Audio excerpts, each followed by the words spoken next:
تو آج ہم او ہنری کی ایک بڑی دلچسپ کہانی ٹیلی میکس دوست اس پر بات کر رہے ہیں۔ جی۔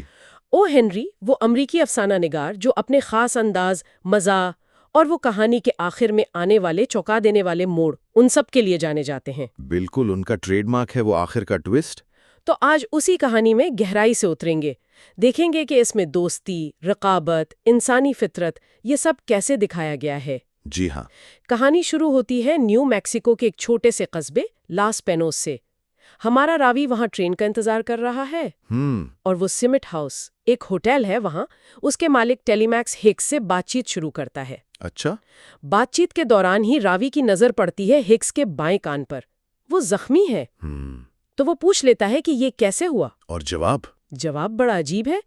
ہکس کہتا ہے یہ کوئی حادثہ نہیں بلکہ یہ سچی دوستی کی نشانی ہے۔ سچی دوستی کی نشانی، اور وہ بھی ایک زخم، یہ تو شروع سے ہی کچھ۔ ہاں، کچھ مایوس کن سا لگتا ہے نا دوستی کے بارے میں۔ کیا یہ او ہنری ہمیں کسی اور طرف لے جا رہے ہیں؟ بالکل، یہ او ہنری کا انداز ہے، وہ ایک جسے کہتے ہیں نا فریم سٹوری، کہانی کے اندر کہانی کا ڈھانچہ وہ استعمال کر رہے ہیں۔ اچھا۔ ایک بیرونی کہانی ہے راوی اور ہکس کی ملاقات، اور اس کے اندر اصل قصہ ہے ہکس اور اس کے دوست پیزلی کا۔ ٹھیک۔ تو یہ زخمی کان اور دوستی پر ہکس کا یہ شروع کا تبصرہ یہ فوراً قاری کو متجسس کر دیتا ہے، اور کہانی کا جو مرکزی خیال ہے نا، دوستی کی نوعیت وہ کتنی نازک ہو سکتی ہے، اس طرف اشارہ کرتا ہے۔ اور وہ یہ بھی کہتا ہے نا کہ سچی دوستی تو بس ایک آدمی اور بندر کے بیچ دیکھی تھی اس نے۔ جی، جہاں مفادات کا ٹکراؤ نہیں تھا۔ تو یہ انسانوں کی دوستی پر ایک طرح کا طنز بھی ہے، اور آگے جو ہونے والا ہے اس کے لیے سٹیج بھی تیار کر رہا ہے۔ پھر ہکس اپنے پرانے دوست پیزلی فش کا ذکر شروع کرتا ہے، بتاتا ہے کہ ان کی دوستی 7 سال چلی، اور وہ کوئی معمولی دوستی نہیں تھی۔ ہکس کے مطابق ایسی دوستی جس کا آپ اندازہ بھی نہیں لگا سکتے۔ 7 سال، اور کافی گہری دوستی۔ جی، انہوں نے مل کر کان کنی کی، کھیتی باڑی، پیٹنٹ دوائیاں بیچیں، بھیڑیں پالیں، مطلب بہت کچھ کیا، جس سے لگتا ہے کہ واقعی بہت گہرے دوست تھے۔ ہکس کو تو پورا یقین تھا کہ ان کی دوستی کو کوئی چیز توڑ ہی نہیں سکتی۔ اچھا، یہ تو بڑی بات ہے۔ پھر وہ بتاتا ہے کہ کیسے ایک گرمیوں میں وہ چھٹیاں منانے اسی قصبے لاس پینوس آئے تھے جہاں راوی اس سے ملا تھا۔ بالکل، وہاں ریلوے ٹریک کے پاس ایک کھانے کی جگہ تھی، وہاں ان کی ملاقات ہوئی بیوہ جیسپ سے۔ اور یہاں او ہنری کی کردار نگاری کا جادو شروع ہوتا ہے۔ ہاں، بتائیے نا ذرا۔ وہ بیوہ جیسپ کی جو تصویر کھینچتے ہیں صرف چند جملوں میں، وہ اتنی چھوٹی نہیں تھی جتنی بڑی تھی۔ ہاں، یہ تو بڑا دلچسپ جملہ ہے۔ جی، مطلب قد اور شاید شخصیت دونوں کا وزن۔ پھر اس کے چہرے کی گلابی رنگت کھانا پکانے کے مزاج اور گرم جوشی کی علامت تھی، اور سب سے بڑھ کر وہ مسکراہٹ والی بات۔ بالکل، اس کی مسکراہٹ دسمبر میں بھی ڈاگ ووڈ کے پھول کھلا سکتی تھی، مطلب کردار کو ایک دم زندہ کر دیا ہے۔ صحیح، اور یہیں سے پھر دوستی کا امتحان شروع ہوتا ہے۔ جی، ہکس اور پیزلی دونوں بیوہ جیسپ کو دیکھتے ہی یوں سمجھے فدا ہو گئے۔ دونوں ایک ساتھ؟ جی ہاں، اور پہلا جھٹکا تب لگا جب ہکس نے باتوں باتوں میں کہا کہ وہ سپرنگ ویلی سے آئے ہیں۔ پیزلی نے فوراً اسے ٹوکا، نہیں، بگ سپرنگ ویلی۔ اوہ، بظاہر تو یہ چھوٹی سی بات لگتی ہے، نام کی تصحیح ہی تو ہے۔ ہاں، لیکن ہکس کے لیے یہ بہت بڑی بات تھی۔ اس کے لیے یہ دوستی میں پہلی دراڑ تھی۔ آخر اتنی معمولی بات اتنی اہم کیوں ہو گئی؟ یہ اہم ہے، یہ صرف نام کی درستی نہیں تھی۔ ہکس کے نزدیک یہ پہلا اختلاف تھا، یہ اشارہ تھا کہ اب وہ دوست نہیں بلکہ رقیب بن گئے ہیں۔ اچھا۔ او ہنری یہاں یہی دکھا رہے ہیں کہ کیسے ایک عورت پر رقابت گہری سے گہری مردانہ دوستی میں بھی فوراً تناؤ پیدا کر سکتی ہے۔ اور یہ اکثر ایسی چھوٹی بظاہر غیر اہم باتوں سے شروع ہوتا ہے۔ انسانی نفسیات پر تبصرہ ہے یہ۔ بالکل، مردانہ آنا، مقابلہ بازی، یہ سب اس میں آ جاتا ہے۔ اس واقعے کے بعد دونوں دوست باہر بیٹھ کر بات کرتے ہیں۔ دونوں کو اندازہ ہو گیا تھا کہ مسئلہ کیا ہے۔ پیزلی کہتا ہے کہ وہ بیوہ جیسپ کو اپنی وراثت کا حصہ بنائے گا، اور ہکس بھی کہتا ہے کہ میرا ارادہ بھی اسے مسز ہکس بنانے کا ہے۔ تو کھل کر بات ہو گئی۔ جی، اور اس کھلے تصادم کے بعد وہ ایک باقاعدہ معاہدہ کرتے ہیں۔